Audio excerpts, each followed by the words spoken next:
जब हम कहेंगे तब आप अपना हाथ बढ़ाइएगा मशीन की ओर, ठीक है? क्योंकि आपके हाथ मैं देखती रहती हूँ, जब सही होता है तो चला जाता है। बोलिए श्याम रामचंद्र भगवान की।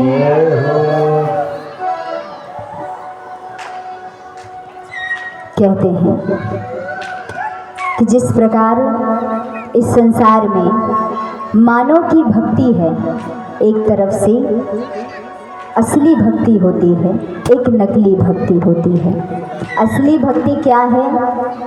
कहते हैं असली वो भक्ति है कि कुछ मिले ना मिले, मानव चाहता है कि बस परमात्मा मिल जाए। और हम संसार भर में गली गली में परमात्मा को ढूंढते रहते हैं, प्रभु कहाँ मिलेंगे, कहाँ मिलेंगे।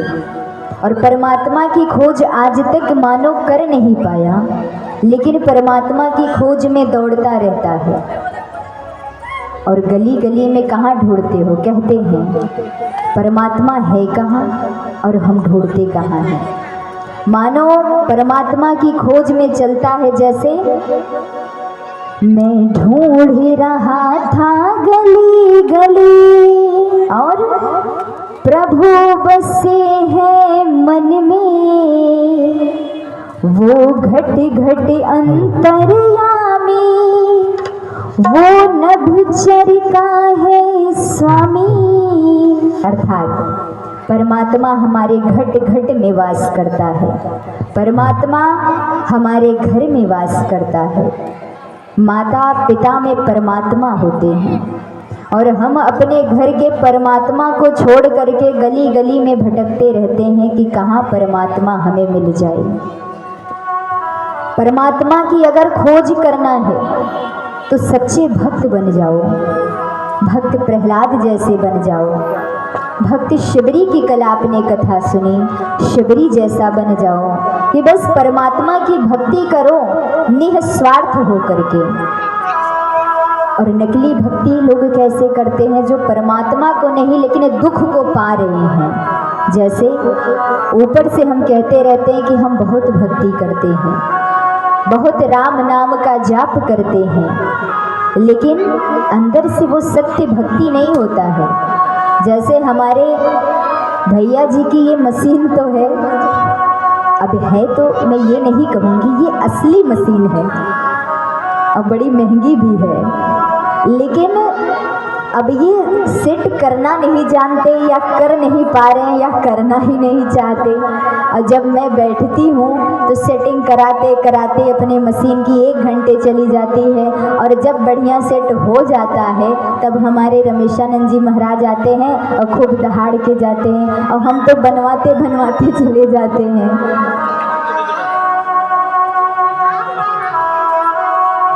तो यही है कि कुछ चीज़ें असली होती है, कुछ नकली होती है, लेकिन परमात्मा में कभी नकली नहीं कोई चीज़ हमें इस्तेमाल करनी चाहिए। हर चीज़ असली हो। जैसे मानव का शरीर परमात्मा ने दिया है तो भक्ति भी असली होनी चाहिए, हमारा कार्य भी असली होना चाहिए। आज के समय में कितने ऐसे लोग हैं कि एक असली मशीन रखते हैं, एक नकली रखते हैं, और नकली बड़ी कष्ट देती है, दुख देता है किसको? बोलने वालों को। जैसे आप से हम यहाँ हैं, आप हो तो हम यहाँ हैं, हम आप से ही यहाँ आए हुए हैं। ठीक उसी प्रकार से हमारी आवाज़ भी जो हम बोल रहे हैं ये किसके हाथों में है? परमात्मा के, लेकिन इस मशीन के हाथों भी है। हाँ, ये जब चाहे तब दबा दे तो बंद हो जाए। जैसे प्राण होते हैं, शरीर से निकल जाए कब? देखिए जैसे मैं बोलती रहती हूँ, ये प्रत्यक्ष एक प्रमाण मैं आपको दे रही हूँ कि बोलते बोलते भजन करते करते अचानक बंद हो जाती है ये मशीन। ठीक उसी प्रकार से मानो इसे देख करके समझे कि शरीर से प्राण भी ऐसे ही निकल जाते हैं, पता नहीं चलता है कि बोलते बोलते मानो कब शरीर हमारे, प्राण हमारे निकल जाते हैं। और प्राण भी कैसे निकलते हैं? कहते हैं मानव के प्राण जब निकलते हैं तो पता भी नहीं चलता। जैसे ट्रेन जाती है ना, सबने देखा है ट्रेन कितनी रफ्तार में होती है, एक पलक झपटे बड़ी दूर निकल जाती है। ठीक उसी प्रकार से हमारे शरीर के प्राण जो होते हैं, जरा देर कर दिए। ये दर्शा रहे थे कि बस ऐसे ही अगर किसी ने सुना ना होगा, देखा तो सबने है, तो ऐसे ही समझ लो कि जिंदगी भी है। इस कथा में आपको हर चीज से अवगत कराया जाता है, मानो फिर भी ना समझे तो ये दुर्भाग्य है। कहते हैं कि संसार में इस पृथ्वी पर भगवान कैसे आए, और भगवान आए तो कहते हैं भगवान आए तो माँ भी आई। भगवान आए तो अधर्म को हटाने के लिए, लेकिन अधर्म को भगवान हटाने के लिए आए तो अकेले ही भगवान अगर अधर्म को हटा करके धर्म की स्थापना कर दिए तो उनके साथ मैया क्यों आई, ये प्रश्न आता है। कहते हैं सुनी मुनि तेहि कह सहरोसा, सुनी मुनि तेहि कह सहरोसा, सुनि मुनि तेहि कहो सहरोसा, भजहि जि मोहि तजि सकल भरोसा, भजहि जि मोहि तजि सकल भरोसा। श्री राम जय राम जय जय राम। और माँ आती है, जैसे संतान रहते हैं तो कहते हैं करहु सदा जिन की रखवारी, करहु सदा जिन की रखवारी, जिन बालक राखे हो महतारी, जिन बालक राखे हो महतारी, करहु सदा जिन की रखवारी, करहु सदा जिन की रखवारी, करहु सदा जिन की रखवारी।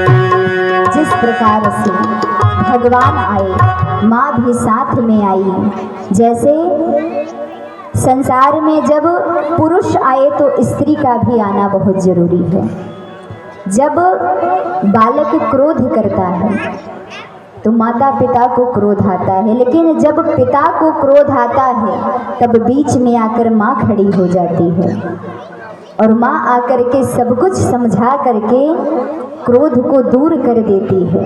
ये आपका पुत्र है, बालक है। अर्थात पुरुष इस संसार में आ रहे हैं तो माँ का भी आना जरूरी है, एक स्त्री का भी होना जरूरी है। ठीक उसी प्रकार से जब भगवान आए तो हम संसार में रह करके अगर गलत करते हैं, पाप करते हैं, तो भगवान कहते हैं कि मैं तुम्हें अपनी कृपा दृष्टि नहीं दिखाऊंगा, मेरी कृपा से तुम दूर हो जाओ, तुमने पाप किया है। जब भगवान बालक को अपने पास नहीं आने देते तब माँ आकर बीच में खड़ी हो जाती है और कहती है, हे प्रभु, ये आपका बालक है, पुत्र है, इसे क्षमा कर दीजिए। माना कि ये अज्ञानी है, इसने बार बार गलती किया है, लेकिन है तो आपका ही पुत्र। अर्थात माँ इसीलिए आती है जो बालक को संभाल ले। और जीवन में देखिए, माँ और पिता भी हैं, फिर भी बालक समझ नहीं पाते हैं, माँ के पिता के प्रेम को नहीं समझ पाते। बोलो, कल आपने महाराज जी के श्रीमुख से कथा को श्रवण किया कि राजा दशरथ जब पुत्र वनवास के लिए चले गए तो राजा दशरथ पुत्र के वियोग में रोते रहे, तड़पते रहे, बिलखते रहे। लेकिन रोते रोते राम जी जब चले गए 14 वर्ष वनवास के लिए, तो यहाँ राजा दशरथ के मन में विचार था कि मेरा पुत्र लौट कर आ जाए, मेरा पुत्र लौट कर आ जाए, लेकिन पुत्र नहीं आया। तो इनके वियोग में देखिए राजा दशरथ अपने प्राण छोड़ देते हैं, अपने प्राण को त्याग देते हैं। और राजा दशरथ अपने प्राण को त्यागते हुए अपने पुत्र के वियोग में कहते हैं, हाँ रघुनंदन प्राण प्रियते, हाँ रघुनंदन प्राण प्रियते,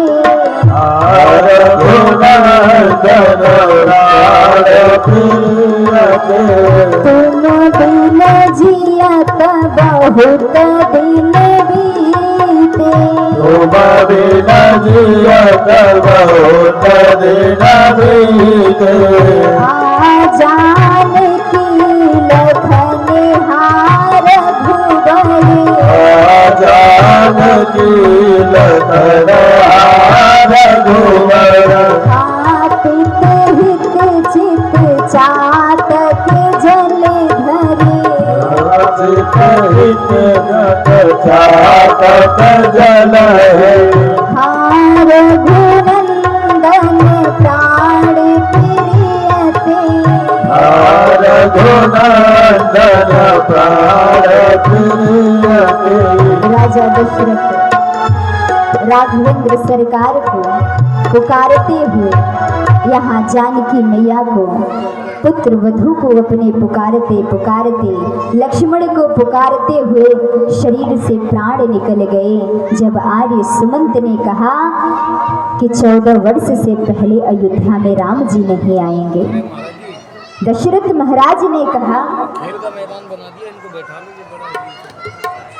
सभी बच्चों से निवेदन है कि कृपया अपने अपने स्थान पर बैठ जाएं, और अगर नहीं बैठना हो, यही संकल्प लेकर आए कि नहीं बैठेंगे, तो पुनः अपने घर के लिए प्रस्थान कर जाएं।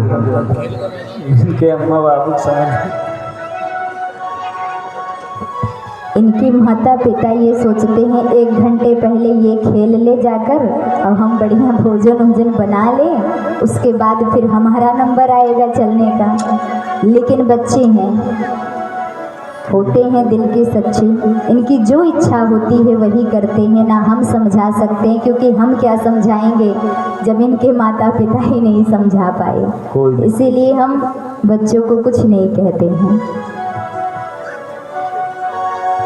तो यहाँ देखिए राजा दशरथ ने जब ये सुना तो राजा दशरथ ने कहा कि 14 वर्ष से पहले राम अयोध्या नहीं आएंगे और 14 वर्ष तक ये राजा जीवित नहीं रह सकता है। ऐसा कहते हुए 6 बार राम राम का नाम लेते हैं, कहते हैं राम राम कही राम कही, राम राम कही राम, तन परिहरे रघुबर, राव गए सुरेधाम।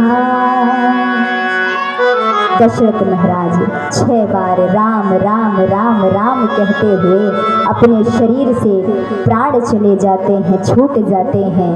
यहाँ प्राण छूटे, लेकिन देखिए इस कथा को, रामचरितमानस की कथा को आप श्रवण कर रहे हो कि पुत्र वियोग में राजा दशरथ ने अपने प्राण गंवा दिए, लेकिन अंत समय में 4 पुत्र हैं राजा दशरथ के, लेकिन अंत समय में एक भी पुत्र सामने नहीं था।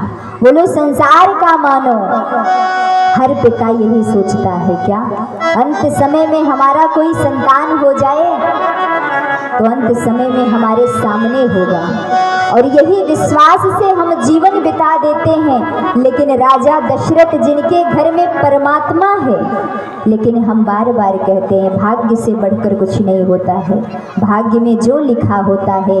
बोलो भाग्य ऐसी सच्चाई है, भाग्य ऐसा है जिसके पीछे हम नहीं भागते, जिसे सत्य नहीं मानते हैं। और भाग्य ऐसा है कि राजा दशरथ को भी नहीं छोड़ा कि 4 पुत्र होते हुए भी एक भी पुत्र सामने नहीं था।